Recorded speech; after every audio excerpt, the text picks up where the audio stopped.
İndi biz, əziz tamaşaçılarımız, Nicat Kazımovun 50 illik yubileyi ilə bağlı dünən təqdim olunan filmin yaradıcılıq yox, belə deyək, premyerasına yollanacaq. Yaşanan yarım əsir adlanır.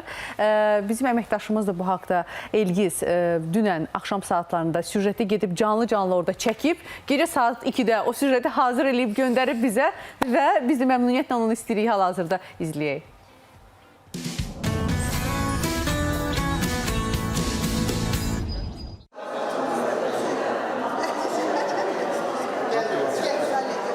Özünün yubiley tədbirində belə hamıya vaxt tapır. Sənət yoldaşlarından diqqətini əsirgəmir. Sadiq tamaşaçısından tutmuş, dərs aldığı müəllimlərinə qədər hər kəs onu təbrikə gəlmişdi. Əməkdar artist Nicat Kazımovun 50 illik yubileyinə sürpriz hədiyyə edilən Yaşanan Yarım Əsr filminin təqdimatı üçün məkan heç şübhəsiz Gənc Tamaşaçılar Teatrı seçilmişdi. O məbəd ki, sənətçinin aktyor və rejissor fəaliyyətində müstəsna rola malikdir. Rejissor olaraq ən vacib keyfiyyəti piyesi hazırlayacaq, piyesi özü kimi oxumağa, orijinal tərzdə özü kimi oxumağa cəhd eləməsi mənim üçün daha önəmlidir. Yəni kimsəyə bənzəməyən bir oxunuş tərzi var piyesi və onun sənətinə, aktyorlara münasibəti, ümumiyyətlə sənətimizin nə qədər çətin olması, nə qədər ciddilik tələb eləməsini hər zaman nümayiş elətdirir. Əsasən gənclərin yanında və mən də bundan bir yaşıdım olaraq, tələbə yoldaşım, dostum olaraq fəxr edirəm ki, belə bir insanlarla biz bir yerdə çalışırıq və çalışacağıq. Tamaşa əgər götürürsə və yaxud da ki, rol oynayırsa, o bütün canı ilə, qanı ilə orada işləyəcək. Hətta, məsəl üçün, mən onun şahidi olmuşam ki, özünün hazırladığı tamaşalarda hətta gəlirdi ki, o mənim kostyumumda nəsə çatışmayan bir detal olanda onun üzərində işləyirdi. Özü iynəni götürüb onu işləyirdi. Yəni, bu onun göstəricisidir ki, Nicat teatrı böyük məhəbbətlə, böyük ürəklə sevir. Karyerası müddətində ən çətin məqamlardan ustalıqla çıxmağı bacaran Nicat Kazımov bu dəfə də fors-major vəziyyətdə təşəbbüsü məharətlə ələ aldı. Əslində aparıcı mən olmalı deyildim. Mənim haqqında çəkilən filmin təqdimatında Leyla xanım Güliyeva hələ də tıxacdadır. Və düşündüm ki, qonaqları çox da gözlətməyək. Rejissor Vüsal Əsgərovun ərsəyə gətirdiyi ekran işi ötən il çəkilsə də bir çox səbəblərdən təqdimatı bu ilə təsadüf etdi. Yaradıcı heyətin qonaqlara təqdimatından sonra filmin nümayişinə start verildi. Bir neçə işlərinə baxmışdım, Qağayıya baxmışdım, Leyli Məcnuna baxmışdım və ondan əlavə olaraq eşitmişdim ki, Nicat müəllim kütləvi konsertlərə quruluş verir. Bu mənə maraqlı gəldi. Mən fikirləşdim ki, həm bir aktyor, həm rejissor, həm aparıcı bu insan maşallah hər birində də peşəkar, uğurlu işlər görüb. Mənə sənədli film çəkmək istədim və bunun üçün də Nicat müəllimə mən şəxsən özüm müraciət elədim. Sağ olsun, baxmayaraq ki, bu mənim ilk tam metrajlı filmimdir. Filmin xronometrajı 1 saat 31 dəqiqədir. Film janrı bioqrafiyadır, kütləvi nəqildir, müsahibədir. Filmdə Nicat Kazımovun sənət yoldaşları, müəllimləri onunla bağlı xatirələrini bölüşür. Qazandığı uğurların başlıca səbəbi kimi çalışqanlığını vurğulayırlar. Cəfər Cabbarlının Oktay Eloğlu piyesi əsasında tamaşa hazırlanırdı. Orada Şəkinskini oynayırdı Nicat. O vaxtdan üzübəri bir xeyli tamaşalar oynadı. Teatrda qəddar bir əsaslı bir rejissor. Amma teatrdan bayırda, dost məclisində, evində və qonaq gəldiyində böyük, ağsaqqal, dost, yoldaş. Gəncliyində atasının təkidi ilə dəmir yolu texnikumunu seçməyə məcbur olan Nicat Kazımov dəmir iradəsi sayəsində yenidən sevdiyi sənətə üz tutur. Əsərlərində daim xeyirlə şərin mübarizəsinə yer verən rejissor həm də zəhmətkeşliyi ilə uğur qazanmağın simvoludur.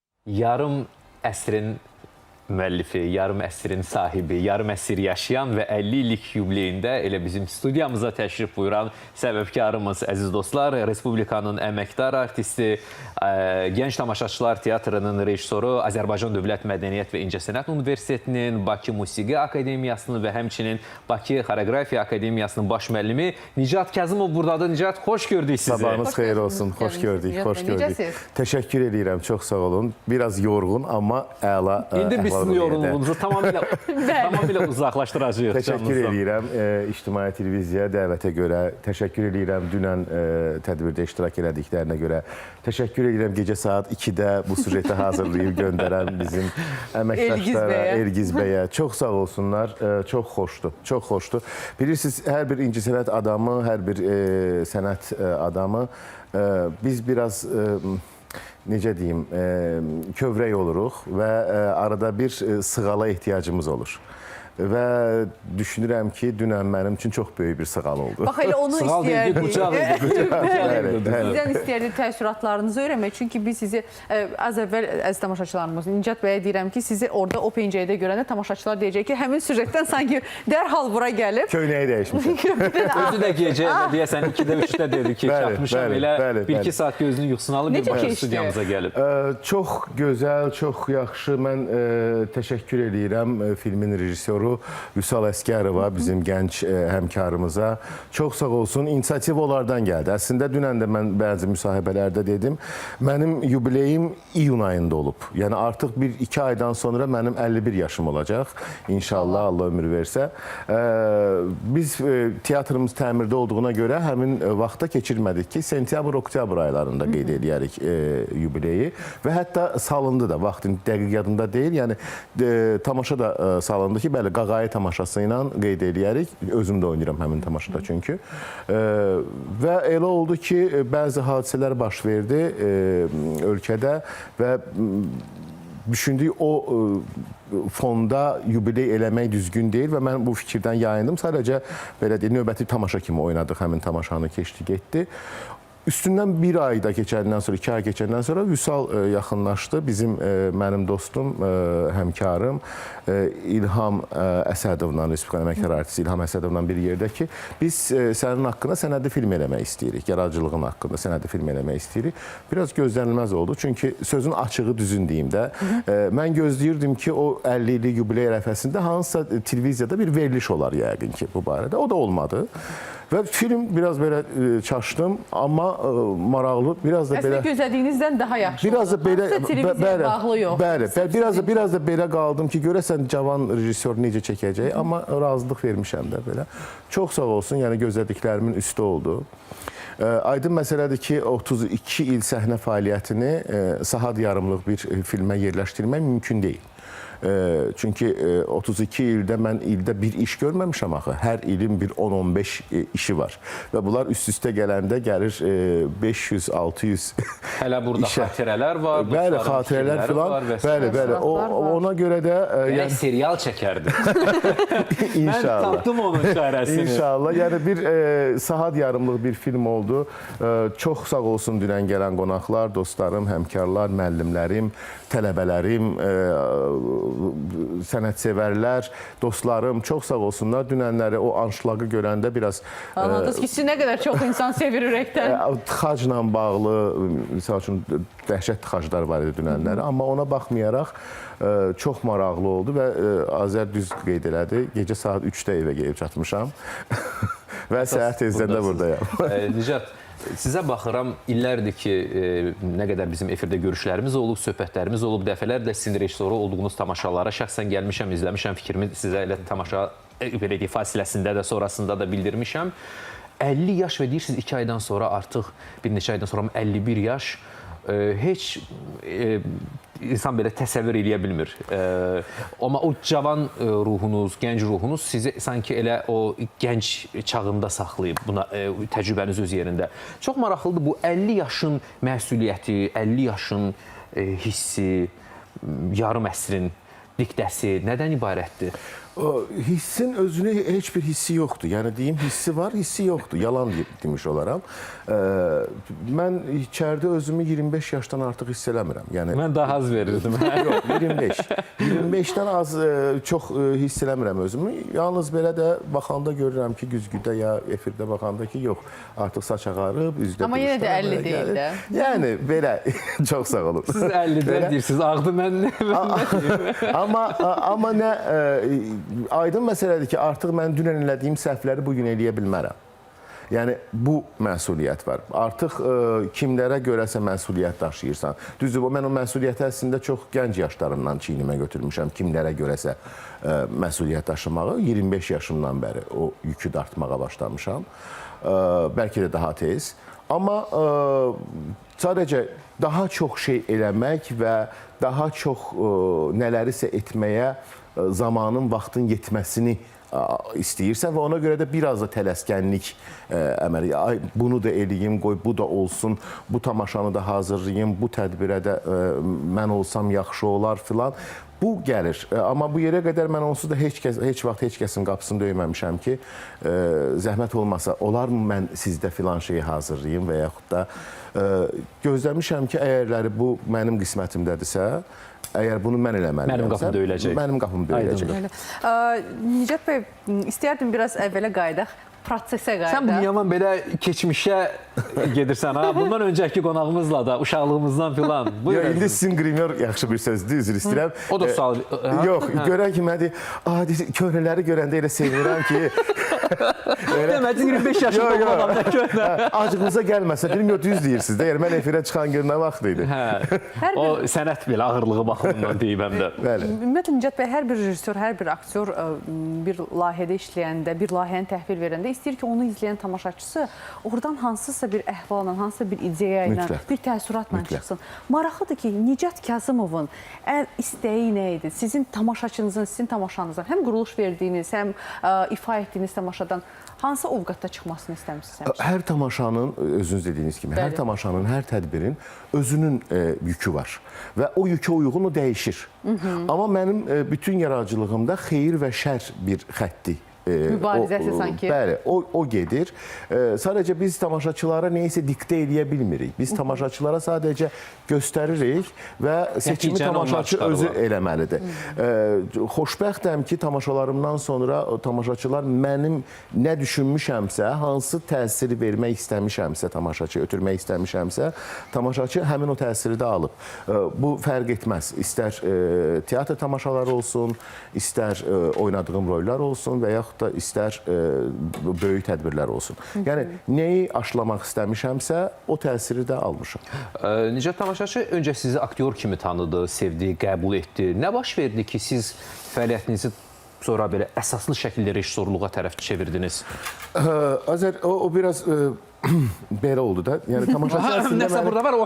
Yox, tamaşaçı əslində məni artıq mən rejissura ilə məşğul olduğum vaxt aktyor kimi tanımağa başladı. Çünki mən aktyorluğumun ilk dönəmini 2 il ümumiyyətlə səhnəyə çıxmamışam, teatrda işləyə-işləyə. Sadəcə məşqlərə gəlmişəm 91, 92, 93-cü illərdə. Ondan sonra pantomim teatrının ilk aktyorlarından biri oldu. Daha çox belə. Və pantomim teatrından belə də və eyni vaxtda da artıq mən Dövlət Televiziyasında veriliş aparırdım. Artıq aparıcı kimi də tanıyırdılar. Çünki o vaxtda bir kanal var idi. Yəni, tanınmama şansı da yox idi. Mən bu gecə, mənim efirimdə axşam efiri idi və birinci şou proqramlardan biri idi, test proqramı 92-ci ildə. Test proqramı 92-ci ildə. Mən bu gecə axşam efirə getdi veriş, səhər artıq mən dərsə gəlirdim, metroya minə bilmirdim. Yəni, bir gecənin içində populyarlıq. Bir gecənin içində populyarlıq, yenə deyirəm, bir kanal var idi. Ona görə də tamaşaçı da belə şeylərə biraz acdır. Yəni, stereotipləri sındırdıq biz. Aparıcılıq, belə deyək, bugünkü aparıcıların o sərbəstliyini birinci dəfə eləmək asan deyildi. Yeri gəlmişəm, bugün də siz teatrda o sərbəstliyi gətirirsiniz. Oturursan tamaşada bir də görsən ki, aktyor yanından durur, qalxır səhnə, deyirsən, bismillah, nə baş verir? Həmişə adət etmişik də bizim səhnəyə baxmağa. 96-cı ildə mən uzaqlaşdım həm televiziyadan, həm teatrdan və artıq qaydanda 3-4 aydan sonra qaydanda bir balaca problem, əslində mən rejissor olmaq istəmirdim və bir balaca problem oldu. Necəsə alındı və mən rejissor Sanki rejissorluq bu sənət hissədir sizi özünə mən o çəksin. filmdə də demişəm, rejissorluğu mən seçməmişəm, rejissorluq məni seçib. Və xırda-xırda Aktyor kimi bəlkə də rejissorlardan ala bilmədikləriniz sizi gətirdi. Aydın məsələdir. Çünki rejissor qıtlığı həmişə Aktyor olur. da rejissordan asılı Bəli. Və yaşayır. yavaş-yavaş əslində mən Pəri Cadunu hazırlayana qədər, yəni 2007-ci ilə qədər özümə rejissor demirdim. Yəni heç bir efirə gedəndə rejissor demirdilər. Mən teatrda da rejissor ştatında deyildim, aktyor ştatındaydım. İndi rejissor ştatındasınız. Çox təbii ki. Yalnız rejissor ştatındayım. Aktyor kimi fəaliyyətim indi çox azdır. Yəni 2 tamaşa Akademik Milli Dram Teatrında oynayıram aktyor kimi. Şorgöz, Zoran Şorgöz və Filomena Marturano tamaşalarında. Biz daim efirlərimizdə bunun anonslarını edirik. Bəli. 2 tamaşada oynayıram orada və 3 tamaşada Gənc Tamaşaçılar Teatrında aktyor kimi oynayıram. Amma repertuarda olan tamaşalarım yəni bir 20-dən çoxdur. Nicat bəy, Repertuarda olanları deyirəm. Aha. Bu yer üçün hazırladıqlarım aydın məsələdə daha çoxdur. yaradıcılığınız boyu hansı rolunuz, siz onu məsəl üçün ifa eləyəndən sonra, təhvil verəndən sonra sizin içinizi bir Nicat olaraq dəyişib, siz anlamışsınız ki, bu sizin həyatınızda belə deyək də bir işarəvi bir layihə oldu, sizin bu başqa cür bir rol oldu. Sizin həyata baxışınızı mı dəyişdi, sizi çox tərpətdi? Aktyor kimi mi, yoxsa rejissor kimi? Həm aktyor kimi, həm rejissor kimi. Bütün Hamısının özünü qoydu rollarım, orada. hərəsinin öz yeri var, hər biri mənim üçün əzizdir. Hər biri ilə nəsə demək istəmişəm. Onlardan daha yaxşı alınanları olub, biraz belə o qədər ürəyimcə olmayanlar olub. Mən deyəmmərəm ki, hamısı elə düz xət kimi belə ancaq yuxarıda belə gedir. Xeyr, yaradıcılıq bu canlı sənətdir, canlıdır və orada da ürək döyüntüsü kimi aşağı yuxarılar var. Equalizer. Bəli. Çalışırıq ki, yuxarılar daha çox olsun. Nə dərəcədə müəssər oluruq bilmirik. Amma oynadığım hər rol, istər mənfi rollar olsun, Nəsə sizdə mütləq şəkildə buraxıb? Aydın məsələdir. Hətta bir şey deyim, Əli və Nino filmində mən erməni rolunu oynayırdım, Naxararyanı. Çox rejissor tələb eləyir, misal üçün da ki, belə olmalıdır, ay bu yaxşıdır. Mənim üçün yaxşı ola bilməz də bu da, mən razı deyiləm bu fikirlə. Mən misal üçün alt qatda onu verməyə çalışıram. Və min şükür ki, filmə də baxanlar bilirlər ki, o alınıb, yəni o alt qatda onun nə olduğu, onu göstərməyə çalışmışam. Bu Asif Kapadiyanın çəkdiyi Əli Nino deyil. Xeyr. Bu Elvin Mirzəyevin çəkdiyi Əli Ninodur. Yəni belə, hər bir rol, teatrda oynadığım rollar fərq etməz. İstər Qağay, axırıncı Qağaydakı oynadığım rol daha çox mənim özümə oxşayır. Yəni hardasa daha çox Trigorin, daha çox Nicata oxşayır. Yəni mən özümü daha çox görmüşəm orada. Baxmayaraq ki, o biri rollarda bacardığım qədər dəyişməyə çalışmışam. Belə. Maraqlıdır. Hazırda hansı tamaşa üzərində işləyirsiniz? Hazırda tamaşaçıları inşallah ki, tez bir zamanda sevindirəcəyik. İlqar Fəhminin yazdığı Balaca Kişilər poeması var idi, yadınızdadırsa. Həmin poemanın qəhrəmanları indi pyesin qəhrəmanları olublar. 44 günlük zəfərimizə, o döyüşlərə həsr olunur, zəfərimizə həsr olunur. O döyüşlərdə iştirak edən ən cavan, ən gənc belə deyək də döyüşçülərə həsr olunur, əskərlərimizə həsr olunur. Balaca kişilər ilə adından da bilinir. O balaca kişilər döyüş meydanında birdən-birə böyüyüb dağ olurlar, nəhəng olurlar, böyüyürlər. Onun üzərində məşrər gedir bu saat Balaca Kişilər tamaşası. Düşünürəm ki, maraqlı işlər olacaq. Tamaşanın rəssamı İlqar Fəhmi dedim, müəllif İlqar Fəhmidir. Quruluşçu rejissor mənəm. Vüsal Rəhim bizdə həmin tamaşanın quruluşçu rəssamıdır. Çox maraqlı. Əslində biz onu indi verməliydik aprel ayının əvvəlində. Sadəcə dekor o qədər möhtəşəmdir ki, o dekorun hazırlanmasına əməlli başlı vaxt Digər oğlunuz da teatr rəssamıdır? Yox, teatr rəssamı deyil. O dizaynerdir. Memar İnşaat Universitetinin 3-cü kursunda oxuyur. Mir İsmail. O biri oğlunuzu tanıyırıq, tamaşaçılar da yaxşı tanıyır. Əsgərlikdə də hərbi xidmətdə Salamat gəlsin. Bütün əskərlərimizə buradan sevgilər, salamlar olsun. Buradan salamlar bütün əskərlərimizə. Çox danışsaq kövrələ bilər Nicat müəllim bu mənada. Belə. Nicat müəllim, bəs bugünkü dövrün teatrı necədir sizin üçün? Azərbaycan teatrı və məsəl üçün son 20-30 ili götürsək, sizcə Azərbaycan teatrı inkişaf edibmi? Aydın məsələdir, inkişaf eləyib. Bilirsiniz necədir? Birincisi, mən bu təzəliklə form olacaq inşallah, teatr formu olacaq, Mədəniyyət Nazirliyi keçirir. Bəli. Aprel ayının 10-u, 11-i. Mən uğur arzulayıram. Ümid edirəm ki, teatrımızın inkişafında çox böyük xidmətləri olacaq həmin formun. Bu il Azərbaycan teatrının 150 illiyidir. Bayram ilidir bizim üçün. Mən bütün teatr ictimaiyyətini təbrik edirəm. Biz də təbrik edirik ürəkdən. Çox, yəni hərdən bəziləri deyir ki, məsəl üçün, keçmiş sənətkarlar artıq yoxdular. Sadəcə biz unuduruq ki, hər dövrün öz sənətkarları var. Sadəcə nə üçünsə dövründə biz onları görmək istəmirik. Öləndən sonra qiymət veririk. Öləndən sonra deyir ki, filankəsdən bir də olmayacaq. Xeyr, hər dövrün öz sənətkarı var və hər dövrün öz tələbi var. Belə deyək, 60-cı illərdə teatra adam cəlb eləmək, tamaşaçı cəlb eləmək çox asan idi. Çünki internet yox idi. Heç nə yox idi. Televiziyadan başqa heç nə yox idi. Teatr, televiziya, bitdi. Bugün hünərin var tamaşaçını gətir. Əgər bugün biz tamaşaçını teatra gətirə biliriksə, yəni Azər sizi görməmişəm, üzr istəyirəm, amma Azər... Boş yer görməmişəm. Məsələn, bir neçə dəfə şəxsən siz buradasınız deyirəm, quruluş verdiyiniz, rejissor olduğunuz tamaşalara gəlmişəm, fərəhlənmişəm ki, boş yer yoxdur. Yəni, bugün biz bunu eləyə biliriksə, bu deməkdir ki, Azərbaycan teatrı var. Azərbaycan teatrı olub, var və olacaq inşallah. Sadəcə, sabahın da öz sənətkarları olacaq. Biz bugünlə ayaqlaşırıq və hətta zamanımızı bacardığımız qədər biraz qabaqlamağa çalışırıq, cəhd edirik. Nə dərəcədə buna müəssər oluruq, bilmirəm. Amma ən azından buna çalışırıq. Bunu 2000 notlarla bitirək efirimizi. Bəli. Şad olduq görməyə sizi. Mən çox şad oldum. Təşəkkür eləyirəm. Çox sağ olun. Sabahı sizlə açmaq çox xoşdur. Bütün ictimai televiziya kollektivinə təşəkkürümü bildirirəm. Dünən gələn tamaşaçıların hər birinin qarşısında baş əyirəm. Təşəkkürümü bildirirəm. Çox sağ olun. Nicat Kazımov bizimlə bərabər idi, əziz dostlar. Artıq elə onunla birgə biz efirimizi bitiririk. Sonda isə Sevda Yahyayeva Sevgi nəyə deyirsən sən adlı mahnını təqdim eləyəcək. Sevgi dolu bir gün arzulayırıq sizə, işinizə, ətrafınızdakılara. Bizdən isə bugünlük bu qədər. Özünüzü qoruyun. Hələlik. Sağ olun.